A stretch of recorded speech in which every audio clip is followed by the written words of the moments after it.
আসসালামু আলাইকুম, welcome back to my channel RS kitchen. আজকে শুক্রবার, সবাইকে জুম্মা মোবারক। তো বিভিন্ন রকমের মশলা দেখে অবশ্যই আপনারা বুঝতে পেরেছেন আজকে আমি কি রেসিপি বানাবো। হ্যাঁ, ঠিকই ধরেছেন, আজকে আমি বিরিয়ানি বানাবো। তো চলুন দেখে নিই আমি বিরিয়ানিতে কি মশলা অ্যাড করে থাকি। এখানে আছে তেজপাতা, দারচিনি, জয়ফল, জয়ত্রী, কাঠবাদাম, তারপরে গোলমরিচ, কাবাব চিনি, স্টার ফল, শাহি জিরা, বড় এলাচ, ছোটো এলাচ এবং আলু বোখরা। এই তো, যেগুলো ঘরে আমাদের থাকে। আমি এই মশলাগুলো দিয়ে রান্না করতে পছন্দ করি। আমি বাইরের কেনা মশলা দিয়ে বিরিয়ানি বানানো পছন্দ না আমার। তো আমি এখানে কাজু বাদাম আর পোস্তদানা আমি ব্লেন্ড করে নিয়েছি। আমার এখানে আছে 2 কেজি পরিমাণ খাসির মাংস। আজকে আমি 2 কেজি খাসির মাংস দিয়ে বিরিয়ানি রান্না করে দেখাবো। তো চলুন একে একে আমি কি অ্যাড করছি দেখে নেন। প্রথমেই টক দই, পুরো 1 কাপ পরিমাণ টক দই এখানে অ্যাড করলাম। পেঁয়াজ বাটা 1 কাপ। এগুলো কিন্তু সব মাপে বানালে অ্যাকুরেট টেস্টটা পাওয়া যায়। আর এখানে আছে আপনার জয়ফল, জয়ত্রী আর গোলমরিচ, এই 3টা আমি বেটে নিয়েছি। আর শাহি জিরা, এটা আমি বেটে এর ভেতরে অ্যাড করলাম। আর এখানে আছে কাজু বাদাম, পোস্তদানা আর সামান্য পরিমাণ কয়েকটা কিচমিচ বাটা, এটাও অ্যাড করলাম। এখানে আছে 2 চামচ পরিমাণ রসুন বাটা, 2.5 চামচ পরিমাণ আদা বাটা,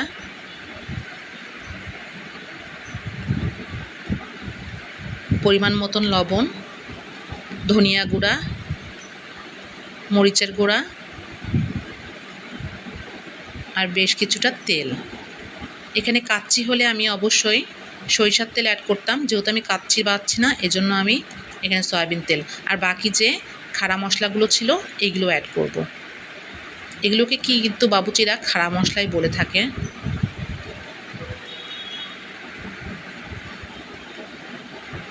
এটা কাবাব চিনি অবশ্যই আপনারা চিনে থাকেন। কাবাব চিনি গোলমরিচটা কিন্তু অনেকটাই একরকম, এটা আমি ধরতে পারি না। আছে 2টা স্টার ফল। তো এই তো, এগুলো দিয়ে আমি এখন ভালো করে মাংসটাকে মিক্সড করে নেব, মাখিয়ে নিতে হবে। এটা মাখিয়ে আমি 1 ঘন্টার মতন রেখে দেব। এটা মাখিয়ে যতক্ষণ রাখবেন মাংসর টেস্টটা তত বেড়ে যায়। তো আমি 1 ঘন্টার মতন এটা রেখে দেব। আর অন্যদিকে আমি বেশ কিছুটা প্রায় 2 কাপের মতন পেঁয়াজ এখানে আমি ভেজে নেব, বেরেস্তা করে ভেজে নেব। তো নতুন পেঁয়াজ তো একটু বেরেস্তার কালারটা আসতে একটু দেরি হবে, একটু সময় লাগবে। তো ধৈর্য ধরে একটু ভেজে নিতে হবে।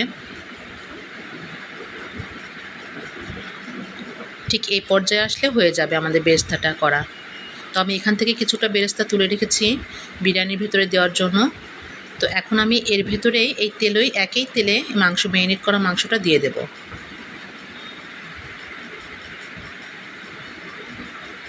অবশ্যই যদি আপনাদের হাতে সময় থাকে 1 ঘন্টার বেশি সময় আপনারা ম্যারিনেট করে রাখতে পারেন। যত মাখিয়ে রাখবেন মাংসটাকে, যত সময় দিবেন তত মাংসটার টেস্ট আরও বেশি বেড়ে যায়। তো আমার হাতে সময় ছিল না বিধায় আমি 1 ঘন্টার জন্য রেখে দিয়েছিলাম। দেখেন কত সুন্দর লোভনীয় একটা কালার এসেছে না। অন্যদিকে আমি পোলার চালটা, এখানে আছে 1 কেজি পরিমাণ পোলার চাল, এটাকে আমি সুন্দর করে ধুয়ে আধা ঘন্টার জন্য পানিতে ভিজিয়ে রাখার জন্য ছেড়ে দিয়েছি। অপোজিট সাইডে আমার মাংসটা হচ্ছে, আর এদিকে আমি বিরিয়ানির প্রিপারেশনটা নিয়ে নিই। এখানে ঘি অ্যাড করলাম, আরও কিছুটা পেঁয়াজ অ্যাড করলাম, এটাও একটু ব্রাউন করে ভেজে নেব।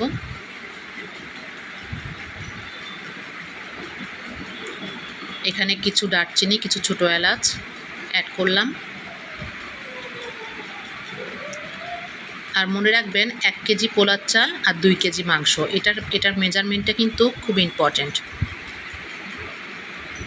তো এটাও একটু হালকা ভালো করে ভেজে নিতে হবে।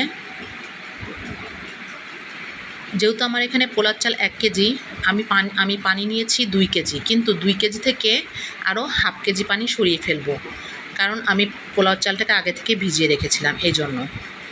তো 1.5 কেজি পরিমাণ পানি আমি এখানে অ্যাড করলাম। 1 কেজি চালে। তো আমি বরাবরই দুধ দিয়ে রান্না করাটাই পছন্দ করি, এতে টেস্টটা আরও বেশি বেড়ে যায়। অনেকে আছে গরম পানি দিয়ে রান্না করেন, কিন্তু আমি পোলাও বিরিয়ানি দুটোই দুধ দিয়ে রান্না করে থাকি। এ ফাঁকে আমার মাংসটা হয়ে গেছে। সেদ্ধ হওয়ার পরে 1 টেবিল চামচের মতন চিনি মাংসের মধ্যে অ্যাড করলাম। এতে হয় কি, টেস্টটা একটু বেড়ে যায়, হালকা মিষ্টি মিষ্টি আসে, টেস্টটা একটু বেড়ে যায়। তো দেখেন পানি কিন্তু টেনে যায়নি। ঠিক এই পর্যায়ে আমি মাংসটা অ্যাড করব। মাংস গ্রেভি সহ চালের ভিতরে সম্পূর্ণটাই দিয়ে দেব এই পর্যায়ে। এটা খুব ইম্পর্টেন্ট একটা জিনিস যে কখন আমরা মাংসটা চালেতে অ্যাড করব। অনেকে অন্যরকম করে রান্না করতে পারেন, কিন্তু আমি এভাবেই রান্না করি। তো ভালো করে মিক্সড করে নিতে হবে।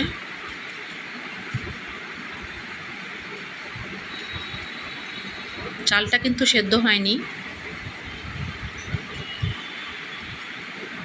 এখনও চাল সেদ্ধ হতে বাকি আছে।